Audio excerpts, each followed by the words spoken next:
Hi everyone, Radhe Radhe, जय श्री राम। आप सभी के मेरे नए वीडियो में स्वागत है। तो मैं आज आप सभी को एक छोटी सी कहानी बताना चाहती हूँ। तो कहानी की शुरुआत हम करते हैं। वैसे तो उनकी कहानी बहुत बड़ी है, उनकी कहानी का कोई अंत ही नहीं है, उनके नाम की बुक भी बनी हुई है। लेकिन मैं आज आप सभी को अपने शब्दों में उनकी कहानी बताना चाहती हूँ। आप सभी टाइटल देख के पहचान ही गए होंगे कि मैं आज किसकी कहानी बताना चाहती हूँ। मैं चित्रकूट धाम के एक छोटे से गांव में रहती। ये मेरे सौभाग्य की बात है कि मैं जहां उनका वनवास हुआ था वहीं मैं रहती हूँ। लेकिन ये दुर्भाग्य की बात है, जहां उनका जन्म हुआ था मेरा वहां जन्म नहीं हुआ। लेकिन कोई बात नहीं, मैं भगवान से विनती करूंगी अगला जन्म मेरा वहीं हो। जय श्री राम। मैं कहानी बताना चाहती एक छोटे से राजकुमार की। प्राचीन काल की बात है। एक कौशला नामक राज्य था जिसकी राजधानी अयोध्या थी, जिसके राजा का नाम दशरथ था। राजा दशरथ की 3 पत्नियां थी जिनके नाम थे कौशल्या, कैकेयी और सुमित्रा। उनकी कोई भी संतान नहीं थी, जिसके कारण उन्हें उत्तराधिकारी की कमी हमेशा सताती थी। उन्होंने ऋषि द्वारा यज्ञ कराया। यज्ञ के कारण उनकी पत्नियों को 4 पुत्र हुए। उनकी पहली पत्नी कौशल्या से राम, कैकेयी से भरत और सुमित्रा से लक्ष्मण शत्रुघ्न का जन्म हुआ। सभी राजकुमार शास्त्रों और युद्ध कला में निपुण थे। जब राम 16 वर्ष के हुए तब ऋषि विश्वामित्र राजा दशरथ के पास गए और यज्ञ में विघ्न डालने वाले राक्षसों का अंत करने में राम और लक्ष्मण की सहायता मांगी।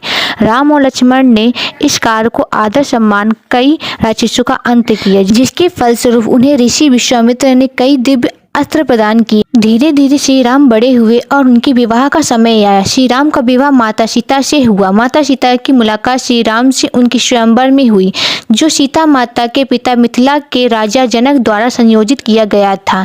यह स्वयंवर माता सीता के लिए अच्छे वर की खोज में आयोजित किया गया था। राजा जनक ने सीता का स्वयंवर रखा, जिसमें उन्होंने शिव जी की धनुष को उठाकर उसमें रस्सी चढ़ाने वाले व्यक्ति से सीता का विवाह करने की शर्त रखी। उस आयोजन में कई राज्यों के राजकुमार और राजाओं को आमंत्रित किया गया था। शर्त यह थी कि जो कोई भी शिव धनुष को उठाकर धनुष के तार को खींच सकेगा, उसी का विवाह सीता से होगा।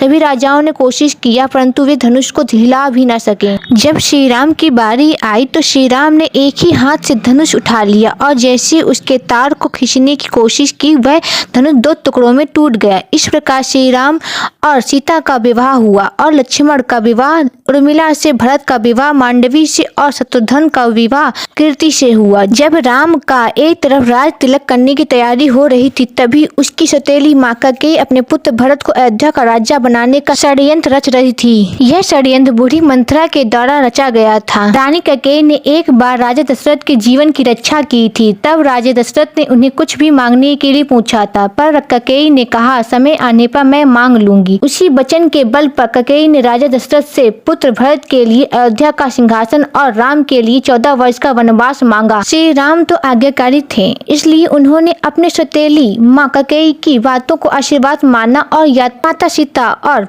प्रिय भाई लक्ष्मण के साथ 14 वर्ष का वनवास व्यतीत करने के लिए राज्य छोड़कर चले गए। इस असीम दुख को राजा दशरथ सह नहीं पाए और उनकी मृत्यु हो गई। कैकेयी के पुत्र भरत को जब यह बात पता चली तो उसने भी राजगद्दी लेने से इनकार कर दिया। राम, सीता और लक्ष्मण वनवास के लिए निकल पड़े। रास्ते में उन्होंने कई असुरों का संहार किया और कई पवित्र अच्छे लोगों से भी मिले। वे वन चित्रकूट में एक कुटिया बनाकर रहने लगे। एक बार की बात है, लंका के असुर राजा रावण की छोटी बहन शूर्पणखा ने राम को देखा और मोहित हो गई। उसने राम को पाने की कोशिश की, पर राम ने उत्तर दिया, मैं तो विवाहित हूँ, मेरे भाई लक्ष्मण से पूछकर देखो। तब शूर्पणखा लक्ष्मण के पास जाकर विवाह का प्रस्ताव रखने लगी, पर लक्ष्मण ने साफ इनकार कर दिया। तब शूर्पणखा ने क्रोधित होकर माता सीता पर आक्रमण कर दिया। यह देखकर लक्ष्मण ने चाकू से शूर्पणखा का नाक काट दिया। कटी हुई नाक के साथ रोते हुए जब शूर्पणखा लंका पहुंची तो सारी बातें जानकर रावण को बहुत क्रोध आया। उसके बाद रावण ने सीता हरण की योजना बनाई। योजना के तहत रावण ने मरीच राक्षस को चित्रकूट की कुटिया के पास एक सुंदर हिरण के रूप में भेजा। जब मरीच को माता सीता ने देखा तो उन्होंने श्री राम से हिरण को पकड़ के लाने के लिए कहा।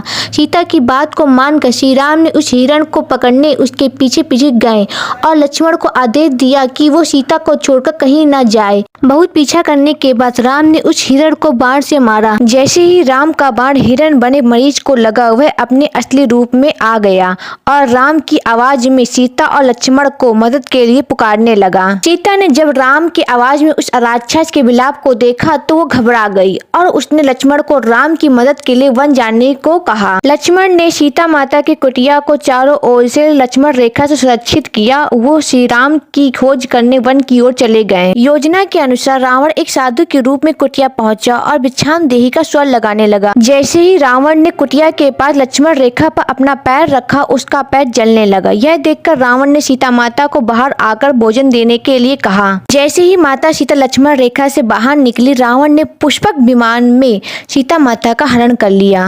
जब राम और लक्ष्मण को यह पता चला कि उनके साथ छल हुआ है तो वो कुटिया की ओर भागे।